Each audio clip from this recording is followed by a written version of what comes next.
ओम श्री साम शिवाय नमः। ओम श्री गणेशाय नमः। श्री शिव महापुराण में रुद्र संहिता युद्ध खंड का 41वां अध्याय प्रारंभ करते हैं। शंखचूड़ का रूप धारण कर भगवान विष्णु द्वारा तुलसी के शील का हरण, तुलसी द्वारा विष्णु को पाषाण होने का शाप देना, शंकर जी द्वारा तुलसी को सांत्वना, शंख, तुलसी, गंडकी एवं शालग्राम की उत्पत्ति तथा महात्म्य की कथा। सनत कुमार बोले, हे व्यास जी, सज्जनों की रक्षा करने वाले तथा देवताओं का कार्य संपन्न करने वाले भगवान विष्णु ने शंखचूड़ का रूप धारण कर उसकी स्त्री के साथ रमण किया। जगन माता पार्वती एवं शिव की आज्ञा का पालन करने वाले श्री हरि विष्णु के आनंददायी उस चरित्र को सुनिए।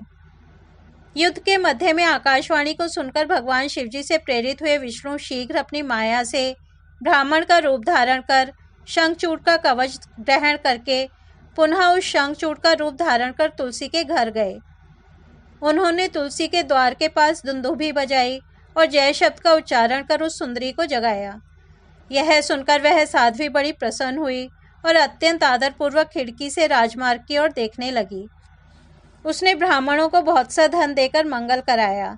तदनंतर अपने पति को आया जानकर शीघ्र श्रृंगार भी किया। शंखचूड़ के स्वरूप वाले तथा देव कार्य करने वाले वे मायावी विष्णु रथ से उतरकर उस देवी के भवन में गए।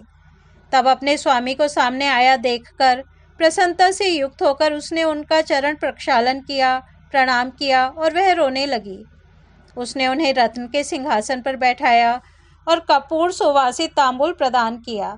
आज मेरा जन्म एवं जीवन सफल हो गया, जो कि युद्ध में गए हुए अपने स्वामी को पुनः घर में देख रही हूँ। ऐसा कहकर वह मुस्कुराती हुई प्रसन्नतापूर्वक तिरछी नजरों से स्वामी की ओर देखकर मधुर वाणी में युद्ध का समाचार पूछने लगी। तुलसी बोली, हे प्रभु, असंख्य विश्व का संहार करने वाले वे देवाधिदेव शंकर ही हैं, जिनकी आज्ञा का पालन ब्रह्मा, विष्णु आदि सभी देवता सर्वदा करते हैं।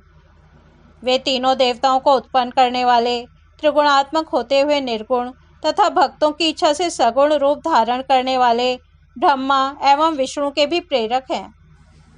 कैलाशवासी, गणों के स्वामी, परब्रह्म तथा सज्जनों के रक्षक शिवजी ने कुबेर की प्रार्थना से सगुण रूप धारण किया था, जिनके एक पल मात्र में करोड़ों ब्रह्मांडों का क्षय हो जाता है तथा जिनके एक क्षण में विष्णु एवं ब्रह्मा व्यतीत हो जाते हैं। हे प्रभु, उन्हीं के साथ आप युद्ध करने गए थे। आपने उन देव सहायक सदाशिव के साथ किस प्रकार संग्राम किया? आप उन परमेश्वर को जीतकर यहाँ सकुशल लौट आए। हे प्रभु, आपकी विजय किस प्रकार हुई और उसे मुझे बताइए। तुलसी के इस प्रकार के वचन को सुनकर शंखचूड़ का रूप धारण किए हुए वे रमापति हंसकर अमृतमय वचन कहने लगे। श्री भगवान बोले, जब युद्ध प्रिय मैं समर भूमि में गया उस समय महान कोलाहल होने लगा और महाभयंकर युद्ध प्रारंभ हो गया। विजय की कामना वाले देवता तथा दानव दोनों का युद्ध होने लगा। उसमें बल से दर्पित देवताओं ने दैत्यों को पराजित कर दिया। उसके बाद मैंने बलवान देवताओं के साथ युद्ध किया और वे देवता पराजित होकर शंकर की शरण में पहुंचे। रुद्र भी उनकी सहायता के लिए युद्ध भूमि में आए। तब मैंने भी अपने बल के घमंड से उनके साथ बहुत काल तक युद्ध किया। हे प्रिय, इस प्रकार हम दोनों का युद्ध वर्ष पर्यंत होता रहा, जिसमें हे कामिनी सभी असुरों का विनाश हो गया। तब स्वयं ब्रह्मा जी ने हम दोनों में प्रीति करा दी और मैंने उनके कहने से देवताओं का सारा अधिकार उन्हें सौंप दिया। इसके बाद मैं अपने घर लौट आया और शिवजी शिवलोक को चले गए। इस प्रकार सारा उपद्रव शांत हो गया और सब लोग सुखी हो गए। सनत कुमार बोले, ऐसा कहकर जगतपति रमानाथ ने शयन किया और रमा से रमापति के समान प्रसन्नता से उस स्त्री के साथ रमण किया। उस साध्वी ने रतिकाल में सुख, भाव और आकर्षण में भेद देखकर सारी बातें जान ली और उसने कहा, तुम कौन हो? तुलसी बोली, तो मुझे शीघ्र बताओ कि तुम हो कौन। तुमने मेरे साथ कपट किया और मेरे सतीत्व को नष्ट किया है, अतः मैं तुम्हें शाप देती हूँ। सनत कुमार बोले, हे व्यास जी, तुलसी का वचन सुनकर विष्णु ने शाप के भय से लीलापूर्वक अपनी अत्यंत मनोहर मूर्ति धारण कर ली। उस रूप को देखकर और चिन्ह से उन्हें विष्णु जानकर तथा उनसे पातिव्रत भंग होने के कारण कुपित होकर वह तुलसी उनसे कहने लगी। तुलसी बोली, हे विष्णु, आप में थोड़ी सी भी दया नहीं है। आपका मन पाषाण के समान है। मेरे पातिव्रत को भंग कर आपने मेरे स्वामी का वध कर दिया। आप पाषाण के समान अत्यंत निर्दय एवं खल हैं। अतः मेरे शाप से आप इस समय पाषाण हो जाइए। जो लोग आपको दया सागर कहते हैं वे भ्रम में पड़े हैं, इसमें संदेह नहीं है। आपने बिना अपराध के दूसरे के निमित्त अपने ही भक्त का वध क्यों करवाया?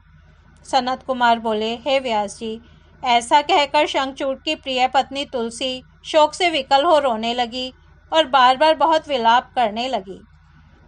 तब उसे रोती हुई देखकर परमेश्वर विष्णु ने शिव का स्मरण किया, जिनसे संसार मोहित है। तब भक्तवत्सल शंकर वहां प्रकट हो गए। श्री विष्णु ने उन्हें प्रणाम किया और बड़े विनय के साथ उनकी स्तुति की।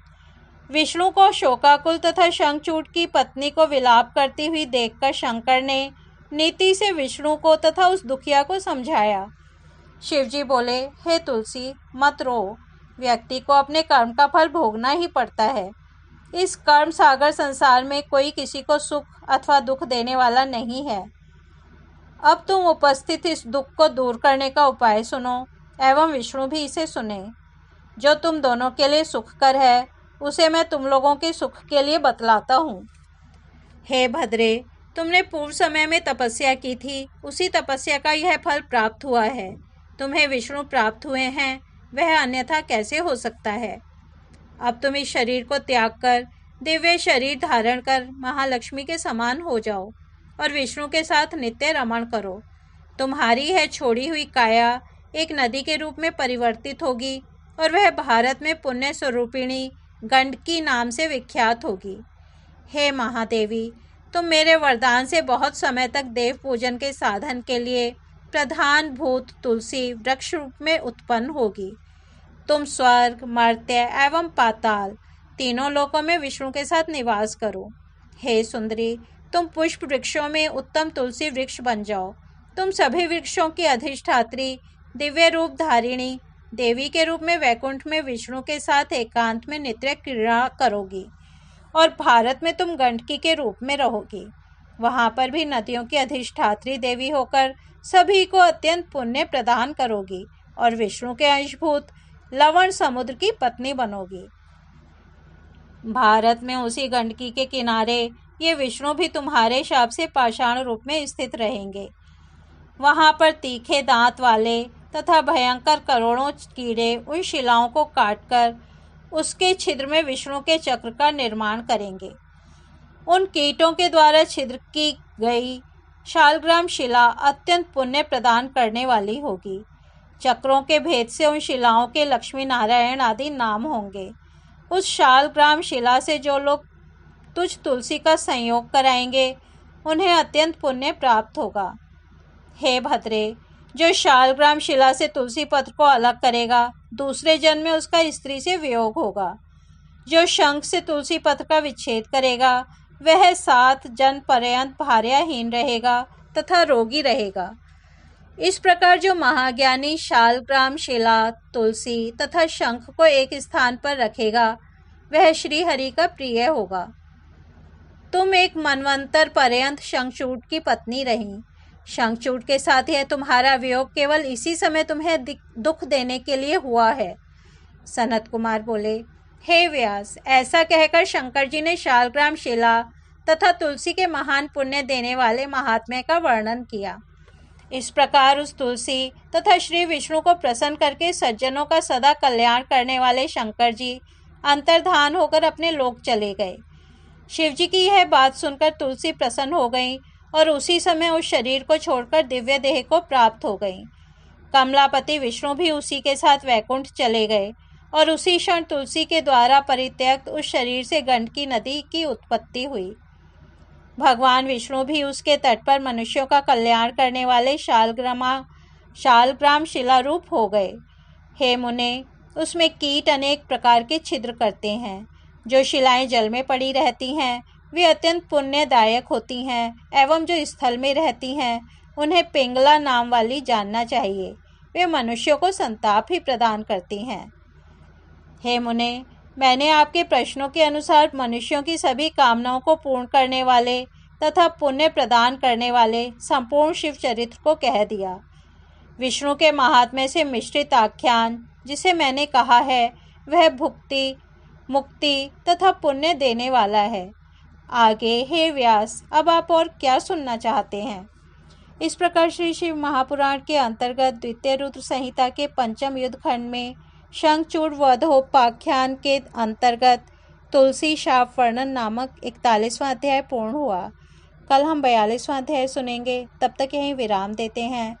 ओम नमः शिवाय।